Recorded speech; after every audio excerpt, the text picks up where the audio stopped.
Assalamualaikum warahmatullahi wabarakatuh. Kami dari kelompok 3 akan mempresentasikan tentang penerimaan diri dan kesejahteraan hidup orang tua anak disabilitas. Yang beranggotakan Emilia Putri, saya sendiri, dengan Sarajati Narida dengan NIM 2020-614, Ivan Firdaus 2020-622, Rido Satrio 2020-624, dan Tamara Tiastika 2020-639. Definisi parenting. Parenting menjadi salah satu isu utama yang dibahas dalam kehidupan keluarga, yaitu melihat pada aspek membesarkan anak di samping ikatan biologis yang terjadi antara orang tua dan anak. Di mana istilah ini merupakan suatu proses pengembangan dan mendukung perkembangan fisik, emosi, sosial, dan intelektual anak sejak bayi hingga ia dewasa.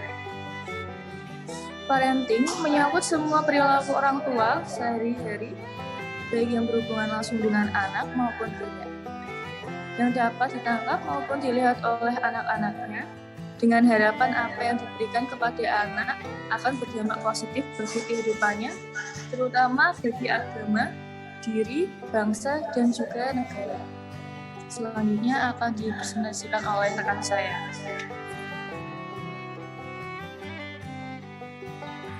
Baik, yang kedua, di sini ada peranan parenting anak disabilitas.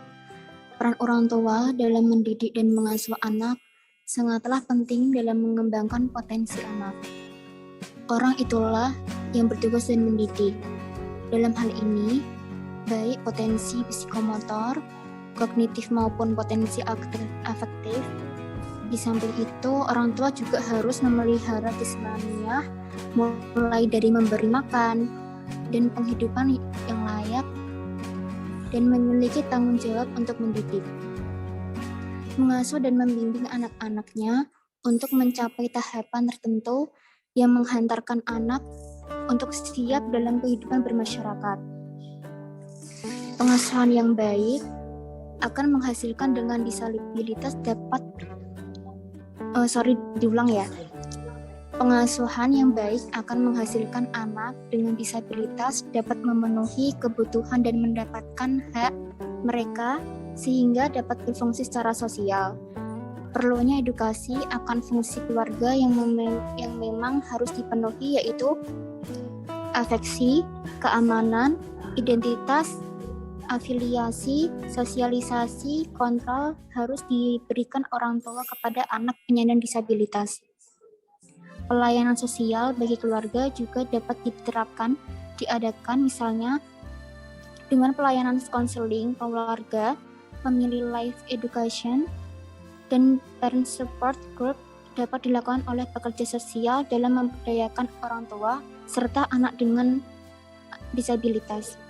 Selanjutnya akan dipresentasikan oleh teman saya. Menurut Jersil dalam Melinda 2013, penerimaan diri adalah kesediaan untuk menerima dirinya yang mencakup keadaan fisik, psikologi, sosial, dan pencapaian dirinya, baik kelebihan maupun kekurangan yang dimiliki. Tahapan penerimaan diri. Ada beberapa tahapan yang akan dilalui orang tua, yang mana tahapan tersebut sesuai dengan teori penerimaan acceptance Kubler-Ross tahun 2008, yakni yang pertama tahap penolakan atau denial, yang kedua tahap marah atau anger, yang ketiga tahap tawar-menawar atau bargaining, dan keempat tahap depresi atau depression, yang kelima tahap penerimaan acceptance. Slide selanjutnya akan dilanjutkan oleh teman saya.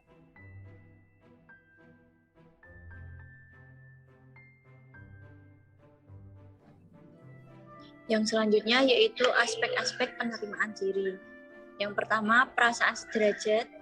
Yang kedua, percaya kemampuan diri. Yang ketiga, bertanggung jawab. Yang keempat, orientasi keluar diri. Yang kelima, berpendirian dan menerima kemanusiaan. Yang keenam, menyadari keterbatasan. Faktor-faktor yang berperan dalam penerimaan diri. Harlock dalam Pancawati 2013 menyatakan bahwa penerimaan orang tua ditandai oleh perhatian besar dan kasih sayang pada anak. Penerimaan orang tua di dalam pengertian Harlock menerangkan berbagai macam sikap khas orang tua terhadap anak. Sikap orang tua terhadap anak terhadap anak mereka merupakan hasil belajar. Banyak faktor yang turut mempengaruhi sikap orang tua terhadap anak. Harlock menjelaskan faktor-faktor tersebut adalah yang pertama, konsep anak idaman. Yang kedua, pengalaman awal dengan anak mewarnai sikap orang tua terhadap anaknya. Yang ketiga, budaya mengenai cara terbaik memperlakukan anak. Yang keempat, orang tua menyukai peran, merasa bahagia dan mempunyai penyesuaian yang baik terhadap perkawinan akan mencerminkan penyesuaian yang baik pada anak.